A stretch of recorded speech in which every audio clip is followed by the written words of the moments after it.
ये कहानी है कुछ ऐसे चोरों की जिन्होंने एक बहुत बड़ी चोरी की थी, लेकिन ये उनकी बदकिस्मती थी कि पुलिस ने उन्हें पकड़ लिया। इस चोरी में वैसे तो कई लोग शामिल थे, जिसमें से एक को तो पुलिस ने मौके पर ही गोली से शूट कर दिया, एक को उन्होंने पकड़कर कई सालों के लिए जेल में डाल दिया और एक चोर था जो कभी पकड़ा ही नहीं गया और सारे पैसे अब उसी के पास थे। लेकिन कहानी में ट्विस्ट तब आता है जब उस दूसरे पार्टनर का भाई, जिसे पुलिस ने चोरी करते वक्त मार दिया था, वो उसके बाकी के पार्टनर्स को मारने लगता है, क्योंकि उसका मानना था कि उन्हीं की लापरवाही की वजह से उसके भाई की मौत हुई थी। सभी उस आदमी से डरा करते थे और इसकी वजह ये थी कि वो किसी को भी कहीं भी बेवजह मार दिया करता था। सोचिए, अगर वो बेवजह किसी को भी मार सकता है तो वो उन लोगों का क्या करेगा जिसकी वजह से उसके भाई की मौत हुई है। जानने के लिए देखती रहिए आज की हमारी मूवी, जिसका नाम है लकी डे।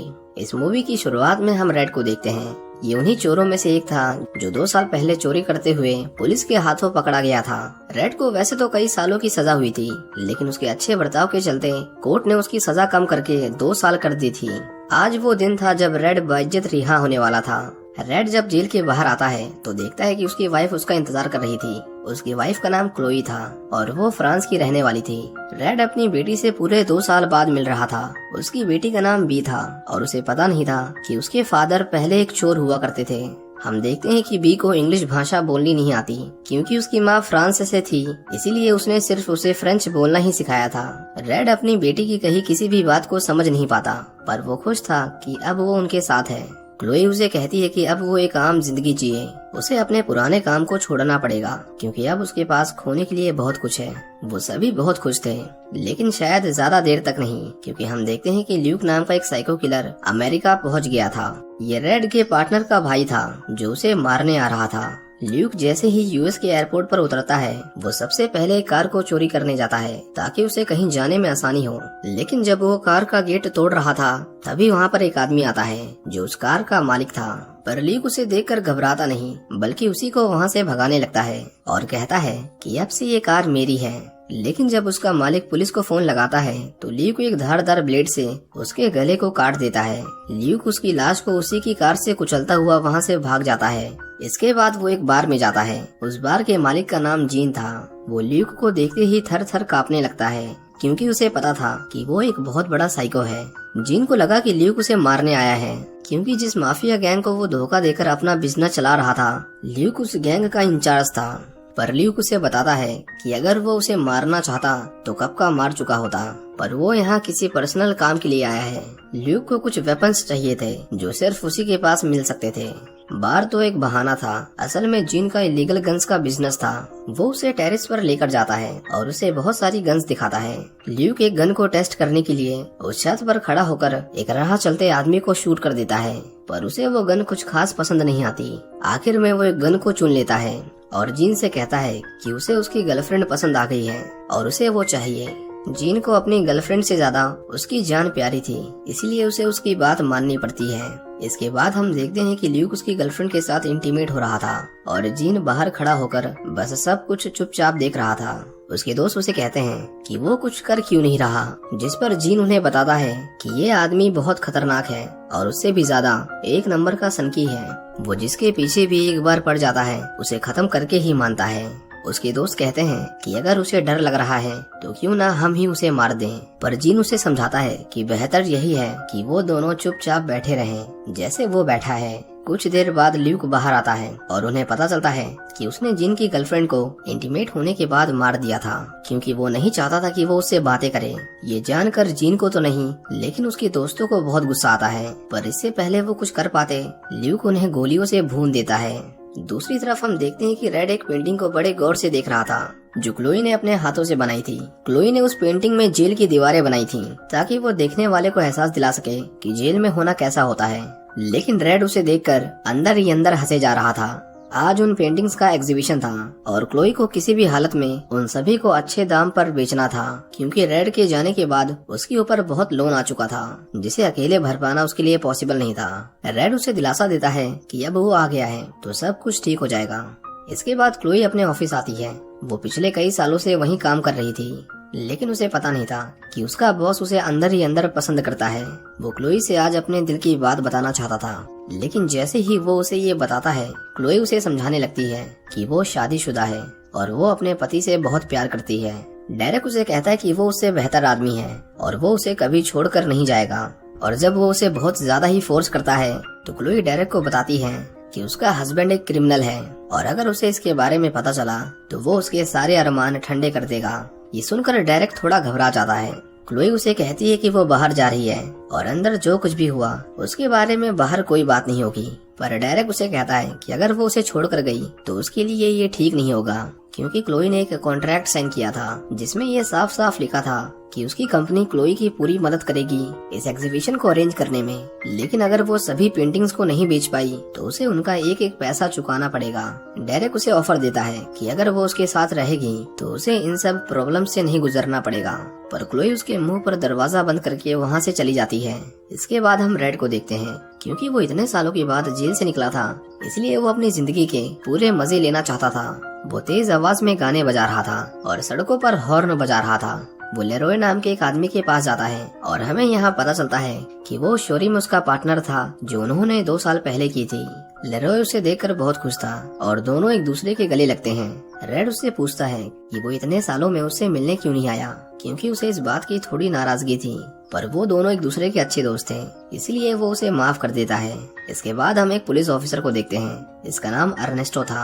अब क्योंकि रेड कोर्ट की माफी पर जेल से छूटा था इसलिए अर्नेस्टो का काम था उसके ऊपर नजर रखना ताकि वो फिर से कोई गलत काम ना करे। अर्नेस्टो थोड़ा गुस्से वाला आदमी था इसलिए उसे जब मौका मिलता वो रेड के ऊपर अपना गुस्सा उतारता रहता था। वो कहीं भी कभी भी उसकी तलाशी लेने लगता था और हर बार उसके टॉयलेट का सैंपल भी ले जाता था ताकि उसे पता चल सके कि कहीं वो ड्रग्स तो नहीं ले रहा। और सबसे बेकार बात, ऐसा वो अगले 5 सालों तक करने वाला था। लेकिन रेड को इस बात की जरा भी चिंता नहीं थी। इसके बाद हम देखते हैं कि वो दोनों एक सीक्रेट दरवाजे से होते हुए बेसमेंट में आते हैं जहाँ पर लेरोय ने चोरी का सारा सामान छुपा कर रखा था। उसके पास उस लॉकर की चाबी थी लेकिन वो रेड से कहता है कि वो एक बार बिना चाबी के उसे खोलने की कोशिश करे जैसा उसने 2 साल पहले किया था। रेड उसे खोलने की कोशिश तो करता है पर उसे खोल नहीं पाता क्योंकि इतने सालों से उसने इसकी प्रैक्टिस नहीं की थी जिसकी वजह से वो सब कुछ भूल गया था। हम देखते हैं कि उस लॉकर के अंदर $5 लाख के बॉन्ड्स थे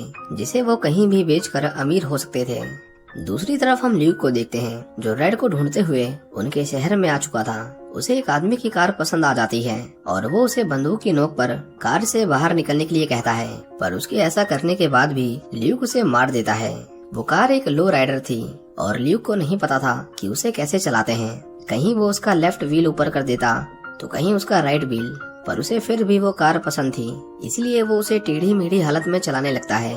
पर आगे जाकर कुछ पुलिस वाले उसे रोक लेते हैं क्योंकि इस तरह कार चलाना इलीगल था। वो उसे कार को नीचे करने को कहते हैं पर ल्यूक उस पुलिस वाले को ही अपनी कार के नीचे कुचल देता है। वो अपनी कार के बाहर आता है और उस दूसरे पुलिस ऑफिसर पर गोलियों की बारिश कर देता है। लेकिन जब वो देखता है कि वो अभी तक मरा नहीं तो ल्यूक उसे उसकी कार के साथ ही उड़ा देता है और एक दूसरे आदमी की कार लेकर वहाँ से चुपचाप निकल जाता है।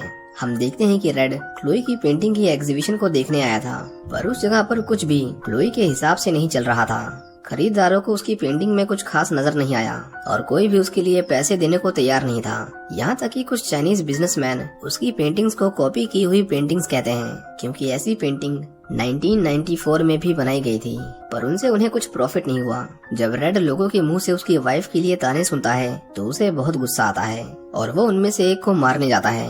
पर लेरोय उसे शांत रहने को कहता है क्योंकि उनके पास पैसों की कमी नहीं थी। दूसरी तरफ हम देखते हैं कि ल्यूक रेड के घर तक पहुंच गया था पर उस समय उस घर के अंदर उसकी बेटी और एक बेबी सिटर थी। ल्यूक उसके घर की डोरबेल बजाता है और जबरदस्ती उसके घर के अंदर घुस जाता है। वो बेबी सिटर से कहता है कि वो रेड का दोस्त है और वो उससे मिलने आया है, पर उसे उसके ऊपर शक होता है और वो उसे घर से बाहर जाने को कहती है। पर ल्यूक कहाँ किसी की सुनने वाला था, वो उसे भी मार देता है और उसके घर की तलाशी लेता है। जब तक उसे एहसास होता कि उस घर में उसकी बेटी भी है तब तक भी वहाँ से भाग जाती है। ल्यूक को बहुत गुस्सा आता है क्योंकि अब तक कोई भी उसके हाथों से नहीं बचा था और आज वो एक लड़की को नहीं मार पाया। उसे वहाँ पर उस एग्जीबिशन का इनविटेशन कार्ड मिलता है और वो उन्हें मारने के लिए निकल जाता है। हम देखते हैं कि क्लोई का यह आर्ट एग्जीबिशन एक बहुत बड़ा फेलियर था। डेरेक क्लोई के पास आता है और उसे एक बार फिर से अपना ऑफर देता है पर इसी बीच हम देखते हैं कि वो बेबी सिटर अभी तक जिंदा थी और वो क्लोई को चेतावनी देने के लिए फोन करती है, पर डेरेक उसका फोन फेंक देता है। बी उस एग्जीबिशन में पहुंच गई थी, लेकिन इससे पहले वो ल्यूक के बारे में बता पाती, ल्यूक वहाँ पर सबके ऊपर अंधाधुंध गोलियां चलाने लगता है। हम देखते हैं कि जिन लोगों ने क्लोई की पेंटिंग की बुराई की थी, उन सभी के खून के छींटे क्लोई की पेंटिंग पर गिर रहे थे। रेड को बचाने के चक्कर में लेरोय को भी गोली लग जाती है, लेकिन वो मरने से पहले उसे उस लॉकर की चाबी दे देता है, पर ल्यूक उसकी कार से लटक कर उसके पीछे पड़ा हुआ था। रेड उसे शूट करता है और ल्यूक उसकी कार से नीचे गिर जाता है। क्लोई उससे पूछती है कि आदमी कौन है, जिस पर रेड उसे बताता है कि वो उसके पार्टनर का भाई है और शायद उसे वो बॉन्ड्स चाहिए जो उन्होंने चुराए थे। यहाँ पर क्लोई को पता चलता है कि उसके पास बहुत सारे पैसे हैं। वो उसके ऊपर बहुत गुस्सा करती है, क्योंकि अगर वो पहले उसे बता देता तो उसे इतनी मेहनत नहीं करनी पड़ती। वो दोनों लेरोय की शॉप पर आते हैं और रेड उन बॉन्ड्स को लेने जाता है, लेकिन हम देखते हैं कि ल्यूक अभी तक मरा नहीं था। वो उन दोनों को पकड़ लेता है। जब रेड उन बॉन्ड्स को लॉकर से निकाल कर वहाँ से जा रहा था, तभी क्लोई उसके सामने सीढ़ियों से धड़ाम से गिरती हुई नीचे आती है। ल्यूक ने उनके ऊपर गन तान रखी थी। वो उसके परिवार को मारकर अपने भाई की मौत का बदला लेना चाहता था, पर रेड उसे समझाता है कि उसने उसके भाई को नहीं मारा, उसे तो पुलिस वालों ने मारा था। पर ल्यूक ये सब सुनने के लिए पिछले 2 सालों से उसके बाहर निकलने का इंतजार नहीं कर रहा था। उसे अपना बदला लेना था। रेड उसे कहता है कि तुम ये सारे पैसे ले लो और यहाँ तक कि मुझे भी मार सकते हो, पर मेरे परिवार को छोड़ दो। लेकिन ल्यूक थोड़ा सनकी किस्म का आदमी था, उसे तीनों को मारना था, तभी उसे शांति मिलती। वो रेड को गोली मार देता है। इससे पहले वो उसकी बेटी को मारता, रेड उसे लॉकर में छिपा देता है। वो क्लोई को भागने के लिए कहता है। हम देखते हैं कि ल्यूक उसकी बेटी को उस लॉकर के अंदर बंद कर देता है ताकि दम घुटने से उसकी मौत हो जाए। रेड उसके सामने अपना दम तोड़ता है और उसके बाद वो क्लोई का पीछा करने लगता है। उस शॉप के अंदर एक खुफिया रास्ता था, पर क्लोई को बाहर निकलने का दरवाजा ही नहीं मिलता। ल्यूक उसकी खुशबू को सूंघता हुआ उसे ढूंढ रहा था, पर क्लोई उसे एक फावड़े से मार मार कर घायल कर देती है। हम देखते हैं कि रेड अभी तक जिंदा था, क्योंकि गोली उस चाबी में जाकर फंस गई थी जो लेरोय ने उसे दी थी। वो तो बस उस गोली के झटके से थोड़ी देर के लिए बेहोश हो गया था। रेड उस लॉकर को खोलने की कोशिश करता है, पर वो चाबी बुलेट की वजह से मुड़ गई थी और उससे वो लॉकर नहीं खुलता। उसे क्लोई की चीख सुनाई देती है, क्योंकि ल्यूक ने उसे पकड़ लिया था। लेकिन जैसे ही वो उसे मारने वाला था, रेड उसे रोक लेता है। उन दोनों के बीच में बहुत हाथापाई होती है और तभी हम पुलिस ऑफिसर अर्नेस्टो को देखते हैं, जो ल्यूक का पीछा करते हुए उसे ढूंढ लेता है और उस पर एक के बाद एक बहुत सारी गोलियां चलाता है। ल्यूक ने बुलेट प्रूफ जैकेट पहनी थी, इसीलिए उसे कुछ नहीं होता। उसकी लाइफ का आखिरी मिशन था रेड को मारना, इसीलिए वो अपने कोट से 2 ग्रेनेड निकालता है और उससे एक धमाका करता है। पर वो धमाका उतना बड़ा नहीं था जितना कि उसने सोचा था, क्योंकि जीन ने उसे लोकल वेपन्स दिए थे। ल्यूक के साथ वो सारे बॉन्ड्स भी जलकर खाक हो जाते हैं। अर्नेस्टो रेड को सरेंडर करने के लिए कहता है, पर रेड उससे सेफ को खोलने के लिए थोड़ा समय मांगता है। वो कहता है कि उसकी बेटी अंदर फंसी हुई है और अगर उसे बाहर नहीं निकाला तो वो मर जाएगी। अर्नेस्टो को उसकी बात पर भरोसा नहीं था, पर फिर भी वो उसे एक मौका दे देता है। रेड उस लॉकर को खोलने की कोशिश करता है। वो लॉकर वो बस एक बार खोल पाया था और अब उसे लॉकर खोलने की प्रैक्टिस भी नहीं थी, लेकिन फिर भी रेड अपनी पूरी कोशिश करता है और किसी तरह उस लॉकर को खोल देता है। अर्नेस्टो देखता है कि वो झूठ नहीं बोल रहा था। रेड खुद को सरेंडर करता है, पर वो उसे अरेस्ट नहीं करता, क्योंकि उसने भी कभी इसी तरह अपने परिवार को खोया था और वो रेड की मजबूरी को समझता था। वो कहता है कि उसे ल्यूक को मारने के लिए मेडल मिलेगा और इससे पहले उसका मूड बदल जाए, वो अपने परिवार को लेकर वहाँ से निकल जाए।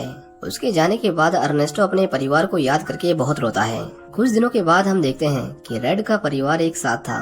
हालांकि उन्हें फिर भी पैसों की जरूरत थी, क्योंकि उन बॉन्ड्स के जलने के बाद उनके पास फूटी कौड़ी भी नहीं थी। हम देखते हैं कि उनसे मिलने के लिए डेरेक आता है और वो क्लोई को बताता है कि उसने जो पेंटिंग बनाई थी वो रातों रात बिक गई, वो भी करोड़ों में। ऐसा इसलिए हुआ क्योंकि उनके ऊपर इंसानों के खून के छींटे थे, जो खरीदारों को बहुत पसंद आया। डेरेक क्लोई को बहुत सारे पैसे देता है, जिसके बाद वो आम लोगों की तरह अपनी जिंदगी जी सकते थे। इसी के साथ ये कहानी यहीं खत्म हो जाती है। उम्मीद करता हूँ कि आपको ये मूवी पसंद आई होगी। ल्यूक तो यहाँ पर एक फिल्मी साइको किलर था, लेकिन अगर आप एक असल जिंदगी के साइको किलर को देखना चाहते हैं, जिसने अपने खुद के हॉस्पिटल में लगभग 400 लोगों को मौत के घाट उतार दिया, ये चार्ल्स कलन की सच्ची कहानी है। उसके बारे में और जानने के लिए आप राइट वाली वीडियो पर क्लिक कर सकते हैं। Thank you for watching.